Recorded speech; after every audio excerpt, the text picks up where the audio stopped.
ఆంధ్రప్రదేశ్కి రాజధాని లేని రాష్ట్రాన్ని చేశారని, ప్రత్యేక హోదా లేక ఇక్కడ యువతకు ఉపాధి కరువైందని జై భారత్ నేషనల్ పార్టీ విజయవాడ పశ్చిమ నియోజకవర్గ అభ్యర్థి పోతిన వెంకటరామారావు విమర్శించారు.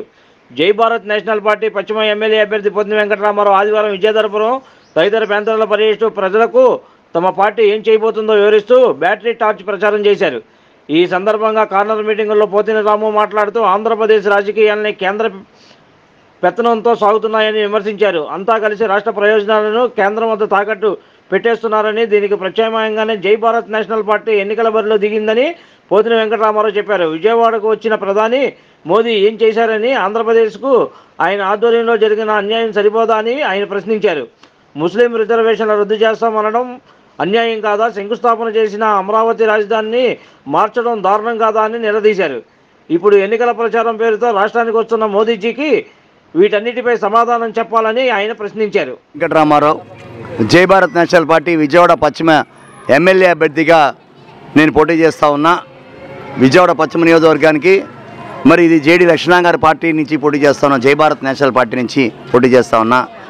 మరి ఇక్కడ అందరికీ కూడా ఈ కామకోటి నగరు ఇక్కడ భవానీపురం ఏరియాలో కూడా మేము పర్యటన చేస్తూ ఉన్నాం. అద్భుతమైన స్పందన ఉంది. ఇక్కడ ప్రజలు చాలా గట్టిగా చెప్తా ఉన్నారు. ఒక మార్పు కోసం ఖచ్చితంగా జేడి లక్ష్మణ గారి పార్టీకి ఓటు వేస్తాం అని నిర్మమాటంగా నిర్భయంగా చెప్తా పరిస్థితి ఉంది ఇక్కడ. మరి అలాంటివన్నీ కూడా మాకు చాలా దీవెనలుగా భావిస్తూ ఉన్నాం. మేమందరినీ కూడా ఒకటే రిక్వెస్ట్ చేస్తూ ఉన్నాం, అమ్మ ఒక యజ్ఞం చేస్తూ ఉన్నాం, యజ్ఞంలో మీరు సాయం చేయండి. ప్రతి మహిళతో మాట్లాడుతూ ఉన్నాం, ప్రతి ఇంటి తలుపు తడుతూ ఉన్నాం, ఇక్కడ స్థానిక సమస్యలు డిస్కస్ చేస్తూ ఉన్నాం, స్థానిక సమస్యను అడ్రస్ చేస్తూ ఉన్నాం. అన్ని రకాలుగా ప్రజలకి అందుబాటులో ఉంటామని ఒక నమ్మకాన్ని మేము క్రియేట్ చేస్తూ ఉన్నాం. మేమేమి ఇక్కడ ఢిల్లీలో ఉంటాం, మారిషస్లో ఉంటాం. మరి అలాగని ఇక్కడ వైఎస్ఆర్సీపీ ఎవరైతే క్యాండిడేచర్ ఉన్నారో వాళ్ళ సంగతి కూడా మేము చెప్పాల్సిన అవసరం లేదు, ప్రస్తావించాల్సిన అవసరం లేదు. గడిచిన ప్రభుత్వాలు అన్ని రకాలుగా మన రాష్ట్రాన్ని భ్రష్టు పట్టించినాయి. ఎన్ని రకాలుగా భ్రష్టు పట్టించాలో మన అన్ని రకాలుగా భ్రష్టు పట్టించడమే కాకుండా నిండు సున్నా కింద మన రాష్ట్రాన్ని తీర్చిదిద్దారు. ఇవాళ వెళ్తూ ఉంటే ప్రతి చోటగా నిరుద్యోగ యువత మన రోడ్ల మీద కనబడతా ఉన్నారు. యువతని చూస్తే బాధ వేస్తోంది. వాళ్ళకి సరైన ఉద్యోగాలు కల్పించాలని ప్రభుత్వాలను అడుగుతూ ఉన్నాం. మరి 20 లక్షల ఉద్యోగాలు ఇస్తామని చెప్పేసి చంద్రబాబు నాయుడు ప్రకటిస్తూ ఉన్నాడు. అరే మీరు 5 సంవత్సరాల టర్మ్లో మీరు ఎన్ని ఉద్యోగాలు ఇచ్చారని అడుగుతూ ఉన్నాం. ఎంతమందికి ఉద్యోగాలు ఇచ్చారు? నిరుద్యోగ భృతి 3,000 ఇస్తారా? సిగ్గు ఉండాలని మనం చెప్పుకోవడానికి మన నిరుద్యోగ యువతిని ఎంటర్ప్రైనర్గా తీర్చిదిద్దలేక వాళ్ళకి నిరుద్యోగ భృతి 3,000 ఇచ్చి సోమరిపోతుల కింద మరి లోపల మరి వీళ్ళు వీడియో గేమ్స్ ఆడుకునే పరిస్థితి చేసుకుని ఒక లేజీ పీపుల్ కింద తయారు చేయాలనే ఈ ఉద్దేశము చంద్రబాబు గారిది చాలా నీచం అని చెప్తా ఉన్నాను. ఎందుకంటే వాళ్లే కానీ మంచి శక్తులుగా రాజ్యాంగంలో కానీ మన సమాజంలో గొప్ప వ్యక్తులుగా వస్తే వీళ్ళకి భయం, ఎక్కడ వీళ్ళు వాళ్ళని త్రోసిపుస్తారనే భయం ఉంది. ఇలాంటి తరుణంలో మరి నరేంద్ర మోడీ గారు వస్తూ ఉన్నారు. నరేంద్ర మోడీ గారు ఎందుకు వస్తూ ఉన్నారు మన రాష్ట్రానికి? ఓట్లు దండుకోవడానికి అని అడిగితే మరి ఓట్ల గురించి వస్తూ ఉన్నారు. ఏం చేసామని నరేంద్ర మోడీ గారు ఇక్కడికి వస్తూ ఉన్నారు? నేను బీజేపీ పెద్దలకు కానీ, బీజేపీ ఎన్డీఏ ప్రభుత్వం కానీ, చంద్రబాబు నాయుడు గారు కానీ, మరి పవన్ కళ్యాణ్ గారిని ప్రశ్నిస్తూ ఉన్నాం. అరే మీరు ఏం చేశారయ్యా రాష్ట్రానికి? పవన్ కళ్యాణ్ గారు అయితే ఇంకా దారుణం. ఆయన ప్రతి విషయంలో నేను ముందుంటానని చెప్పడం, అక్కడ ఒక అరగంట ఉండడం. 5 సంవత్సరాలకు 50 మంది ఎంపీలతో నేను ఢిల్లీలో మేము ప్రత్యేక హోదా మీద యుద్ధం చేస్తానని చెప్తే గాయబు.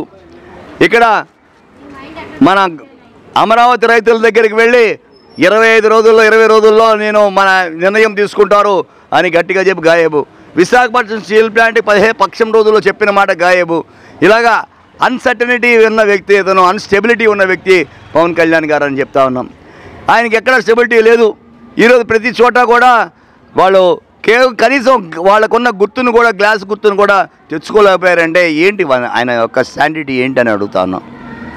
మరి అన్ని రకాలుగా బీజేపీ ఎన్డీఏ ప్రభుత్వం రాష్ట్రాన్ని 10 సంవత్సరాలు ప్రత్యేక హోదా ఇస్తారని మోసం చేయడమే కాకుండా స్టీల్ ప్లాంటు ప్రైవేటీకరణ చేసేస్తారు, అమ్మేస్తున్నారు. మరి రైల్వే జోన్ మాట్లాడటం లేదు. అరే రాజధాని విషయం మాట్లాడటం లేదు. స్వయంగా ప్రధానమంత్రి గారు ఇక్కడికి వచ్చి రాజధాని డిక్లేర్ చేస్తే ఇద్దరు ముఖ్యమంత్రుల సమక్షంలో అది కూడా మనకి అవ్వలేదు. దిక్కులేని దివాణం అన్న రాష్ట్రం ఉంటే ఆంధ్ర రాష్ట్రం చెప్తా ఉన్నాం. 29 రాష్ట్రాల భారతదేశంలో రాజధాని లేని రాష్ట్రం మన ఆంధ్ర రాష్ట్రంగా మిగిలిపోయి ఉన్నాం. ఏంటి దుస్థితి అని అడుగుతా ఉన్నాం. ఉద్యోగాలు లేవు, యువత పిల్లలు చదువుకుంటే వాళ్ళకు ఉద్యోగాలు రావు, ఉద్యోగాలు వస్తే సరైన స్టెబిలిటీ లేని యొక్క రాష్ట్రం అయిపోయింది.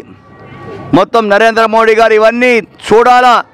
రాష్ట్రానికి ఎవరైనా అన్యాయం చేసుంటే 29 రాష్ట్రాల్లో బీజేపీ ఎన్డీఏ ప్రభుత్వం చేసిన అన్యాయం మన ఆంధ్ర రాష్ట్రానికి ఏ ప్రధానమంత్రి చేయలేదని చెప్తా ఉన్నాం.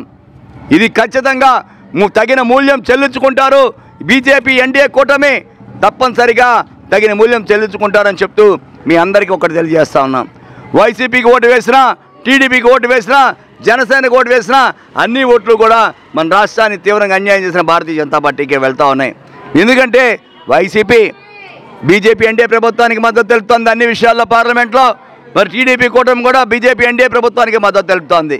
మరి ఇటువంటి దారుణమైన పరిస్థితి వేరు కూటముల్లో ఎందుకు పోటీ చేస్తూ ఉన్నారని అడుగుతా ఉన్నాం. వాళ్ళందరూ కలిపి ఒకే కూటమిలో పోటీ చేయొచ్చు కదా. మరి ఇదంతా కూడా ప్రజల్ని పిచ్చివాళ్ళని చేయడం, ప్రజల్ని మోసం చేయడం అని చెప్పి ప్రజలు గ్రహించుకోవాలని చెప్పేసి ఒక ప్రత్యామ్నాయ పార్టీగా జేడీ లక్ష్మణ గారు ఒక నిజాయితీపరుడు, అనేక మంది ఆర్థిక నేరస్తులను జైల్లో పెట్టిన వ్యక్తి. మరి అటువంటి వ్యక్తి, గొప్ప వ్యక్తి ఉన్న పార్టీలో నా పేరు పోతిన వెంకటరామారావు. నేను ఎమ్మెల్యేగా పోటీ చేస్తాను. విజయవాడ పశ్చిమ నియోజకవర్గం ఎమ్మెల్యే అభ్యర్థిగా. మా ఎన్నికల గుర్తు బ్యాటరీ టార్చ్ అండి. బ్యాలెట్ నెంబర్ 10 కింద వచ్చాము మేము. ఖచ్చితంగా ఒక్క అవకాశం, ఒక్క ఆలోచన చేయండి. అందరూ కూడా విజయవాడ పశ్చిమ నియోజకవర్గ ప్రజలందరికీ కూడా విజ్ఞప్తి చేస్తా ఉన్నాం, మన్నవించుకుంటున్నాం, బతులాడుకుంటున్నాం, సాయం చేయమని అడుగుతా ఉన్నాం. ఒక్క అవకాశం టార్చ్ సైడ్ గుర్తుకు ఓటేయాల్సిందిగా కోరుతా ఉన్నాం. బ్యాటరీ టార్చ్ అండి, మా ఎన్నికల గుర్తు బ్యాటరీ టార్చ్. థ్యాంక్ యూ అండి.